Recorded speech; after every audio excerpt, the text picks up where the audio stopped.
Thank you, Bill and Stu. Memphis cools off a little bit. Fish, Lakers clinging to a 2-point lead here at halftime. Yeah, no, this is a good grit and grind type of game here in Memphis. Good to see. Got control of it during the second quarter, up by 2 at the half. Yeah, tale of two quarters. I mean, obviously coming from San Antonio, out of that playoff atmosphere where you got to stay in a city for multiple days to come into Memphis. I don't want to say they took it for granted without their star player and a couple of, but they had a slow start. Second quarter, picked it up. Big fan of the suit game tonight, James. Last minute, man. That does it for the Jack in the Box halftime report. Starts right after this. Has been wet. No matter where he's shooting this season, his 2-point jumpers this year are going down at a 46% rate. That's 8 to 10% better than the previous 2 seasons. And the numbers from 3 are remarkable. The 47% from deep this year is by far his career best. I know oftentimes when it comes to a big man, you don't want them to lose sight of the inside game. But with a guy like Anthony Davis, are you okay with him shooting on average 5 threes a game? And Allie, I'm old school. I always, preach post first and then work inside out.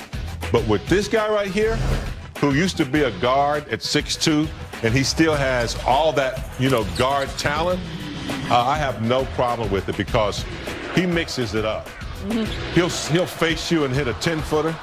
He'll face you and step back and hit a 15-footer. He'll hit a step-back 3-pointer. And then he can go by you. So Fish just demonstrated. I have no problem. His coach wants him to hit it. No one can guard him. If he's hitting a 3, it's really going to be a long night because of all the other things he can do by putting the ball on the floor. So, yeah, I'm all for it. Becomes unguardable for sure. Let's take this more broad because AD isn't the only Laker heating up from the outside. As a team, they're making nearly 42% on the season, second in the NBA. They have been a bottom 10 team in 3-point percentage since Kobe's last season, 2015-16. They probably won't hit 40% this year, but maybe this is sustainable to be a top 10 in the league, Fish? Yeah, I think this is sustainable due to their personnel. This is where this team has evolved and changed a little bit. I think THT is a surprise in terms of shooting the 3. Alex Caruso has improved as a 3-point shooter. We saw Wes Matthews knocking down 3s in San Antonio. We've talked about Marc Gasol as a 3-point shooting big. Dennis Schroeder shoots the 3 pretty well for a guard. Anthony Davis has improved as a 3-point shooter.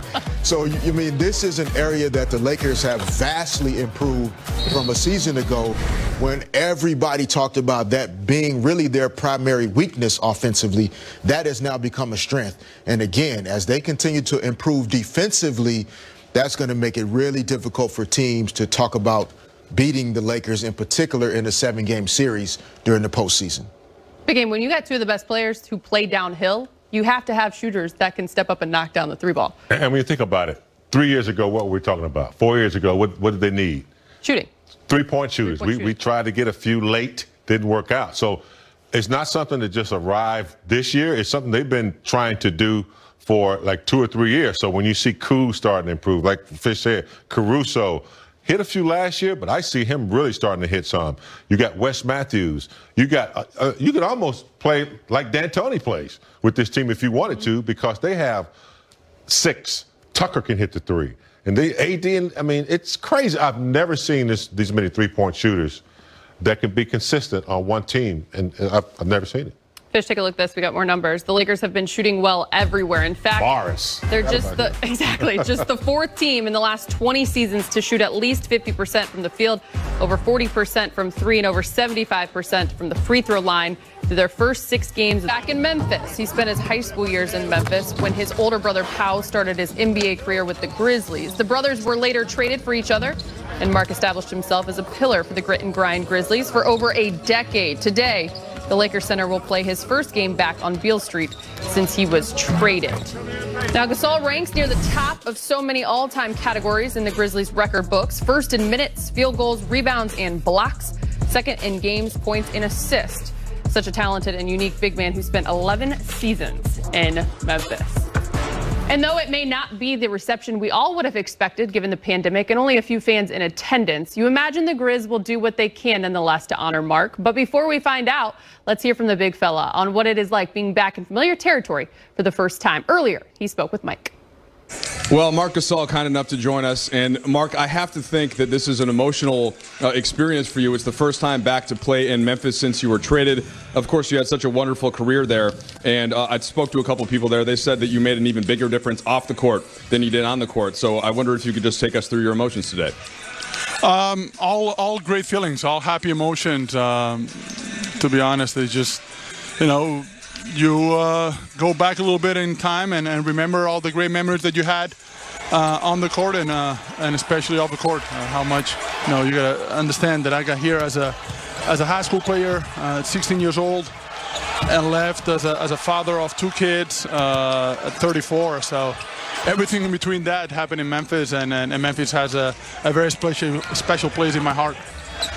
Yeah, and Marc, I don't know if people will remember, but of course your brother was there for several years, and if I'm not wrong, you spent some time as a child there once you guys all moved over. I remember a Lakers trip with Pau going to St. Jude's Hospital back in 2009, I guess it was, and I know that you had some involvement as well. So can you trace all that back as well, even before you were a player with the Grizzlies?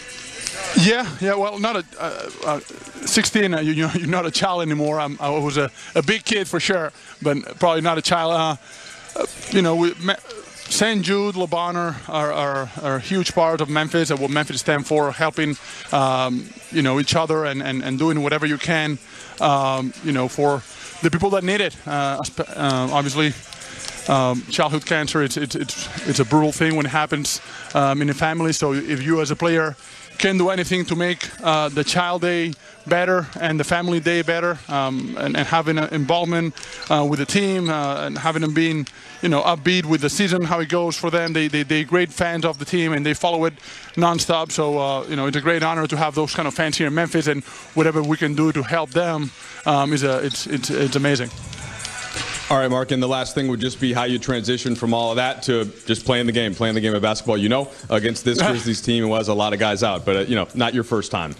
It's not, it's not easy to lock in and go into that kind of mode right away. It's obviously it's special to come back here, like I said. But once the jump ball starts, it's schemes, it's tendencies, it's execution, and it's winning. So at the end of the day, that's the easier part.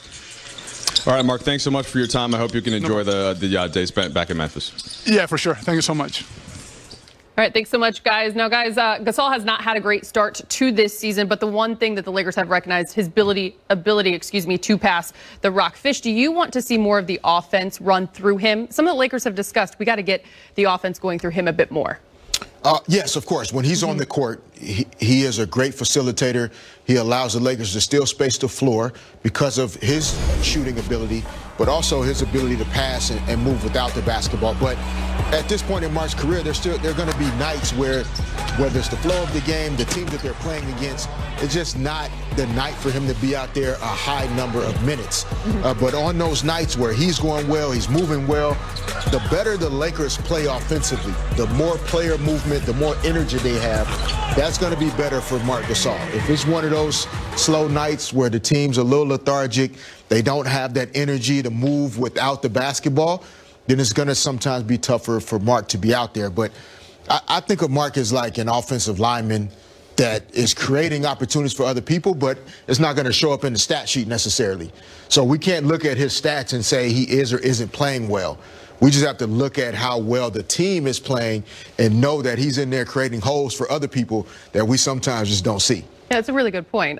When you go from the offense then to the defense, because he's creating good opportunities on that end of the floor as well. He's making a difference. James, what have you seen on that end from Marc so far? He's an intelligent ball player, and I think people need to get away from thinking he can replace Dwight Howard and McGee, because he doesn't have that athleticism. He doesn't have the vertical leap, but he does have is intelligence. So what not to say that Dwight and McGee aren't, but what he has is he anticipates, he positions well, he knows how to play the vertical rule very well, he uses his body very well, and he anticipates before someone gets to a spot, and he tries to take it away from you. He disrupts you on the defensive end. A lot of times you don't realize what he's doing, but that's what he's doing. And if he can't get a rebound, we saw in the last game, he taps it out. Those are really key plays that he brings to the table. You know he can shoot the three, And I think with the ball in his hand, I think that's where it needs to be, because if you're Kuz, if you're Caruso, if you're Wesley Matthews, if you're those guys that like to move and cut, you're going to get a pass from him, because he's a willing pass. If he's not shooting, that's all he wants to do. So you can count on him to make I think he's play. very valuable. But like Fish said, there could be some games where, he's matchups, whatever. He's not going to be getting up and down the floor like a young kid, but there are games where he's going to be extremely valuable. Just about under 19 minutes a game so far. Check out these numbers. Gasol has struggled to find his rhythm with the Lakers, playing fewer than 19 minutes per game, career low, as are his 4 points and 6 rebounds per. But the shooting numbers